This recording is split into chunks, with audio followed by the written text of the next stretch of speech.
Chapter 32. From Small Things. While everyone else's attention was on the commotion above, we made a hasty dash through the gates. The pixies had started throwing skeins of gold out the windows, and men and women were scrambling about to pick them up. But of course they couldn't. As soon as it hit the ground, the gold became like stone melted into the earth. We heard shouts as people tried to pry up the gold and then got attacked by pixies.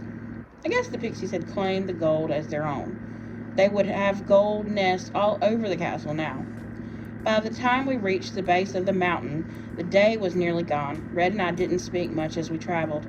We were cold and dirty and exhausted, but at least we were full from the pies Martha had given us. As we slowly climbed the mountain, Red kept glancing back towards the castle, her face knitted into something like worry. "They won't come after us," I said. "I think they're a little busy."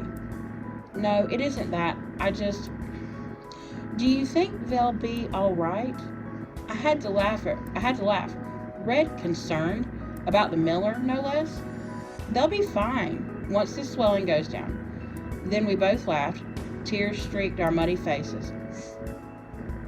"How did you do that?" she asked. "How did you just do all that?" I smiled. "A good name can do a lot for you." I told Red everything that had happened with Frederick and Bruno when Frederick and Bruno took me outside. All about my name and how I knew what it was and my plan to get away. "Rumpelstiltskin," she said slowly. "That's crazy. You're trapped and tangled, but then you're really powerful and magical." "Who isn't?" She patted me on the head. "You're a lot smarter than you look." "Well, that's friendship."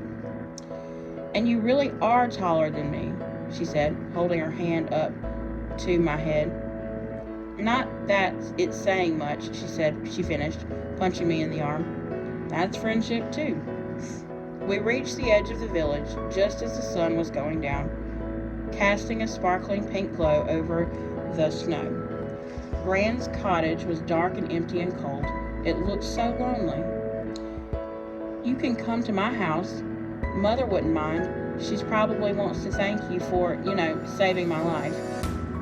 "Maybe in a little while," Red nodded. She understood. After everything, I needed some time alone. I walked around the village, glancing through candlelit windows where families ate their supper or children were snuggling into their beds. I walked past the mill, now abandoned in silence. I wondered who would be the miller now. Surely no one as greedy as Oswald. I walked through the mines where tools were abandoned, and the pans full of mud suggested that the villagers still were not finding much gold. I walked just inside the woods and felt the mysteries there. One day I would go back to Red's granny and thank her. Nothing had changed about the mountain or the village, but all looked different to me. I guess because I had changed. When I came back to the cottage, I noticed something that really was different. There was a hardy little sapling growing in the snow in front of the cottage. My seed! Red must have come and watered it. Or maybe even her granny. Big things can grow from small ones.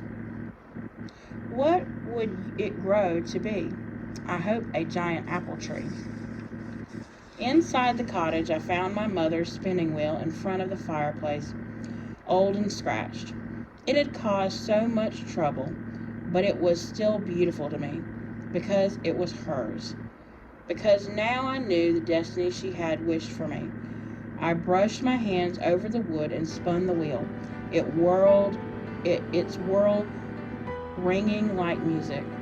I still had my mother's bobbin in my satchel. I took it out and placed it on the wheel. I gathered a few bits of straw from the floor and held them tight in my hand.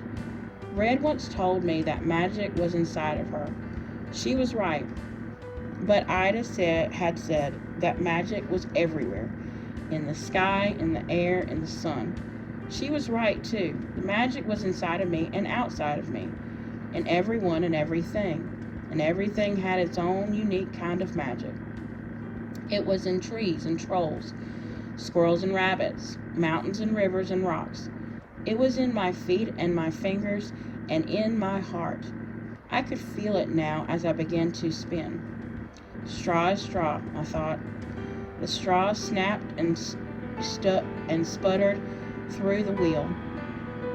It floated in the air, glittering the moonlight like bits of gold dust, light gold, but not gold. Beautiful. Gran would have loved it, and so would Mother. I could almost feel them with me, and that's its own kind of magic. To feel people who are gone, to feel that people who are gone are still here.